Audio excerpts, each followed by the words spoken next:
মই অঞ্জলিয়ে মোৰ পাকঘৰলৈ আপোনালোকক সকলোকে স্বাগতম জনাইছোঁ। মই আজি কি ৰান্ধিবলৈ লৈছোঁ চাওকচোন। মই ৰান্ধিবলৈ লৈছোঁ টুনা। কেনেদৰে ৰান্ধো চাই থাকক।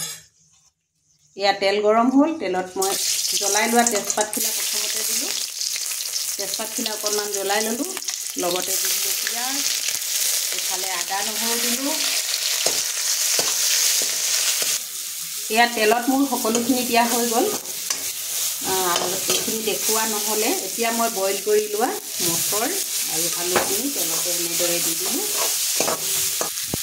মোৰ আলু মটৰখিনি ভজা হ'ল যিহেতু এতিয়া মই ইয়াতে 3 ভিচৰ যিখিনি পানী আছিলে পানীখিনি এনেদৰে দি দিলোঁ।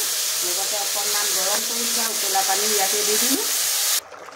এয়া মোৰ এতিয়া আলু মটৰ সিজা হৈ গৈছে। মই এতিয়া ইয়াতে 3 পিচখিনি এনেদৰে দি দিছোঁ। মোৰ আজিৰ ৰেচিপি প্ৰস্তুত। আপোনালোকে এনেদৰে বনাই খাব। ভাল লাগিলে লাইক কমেণ্ট শ্বেয়াৰ কৰিব।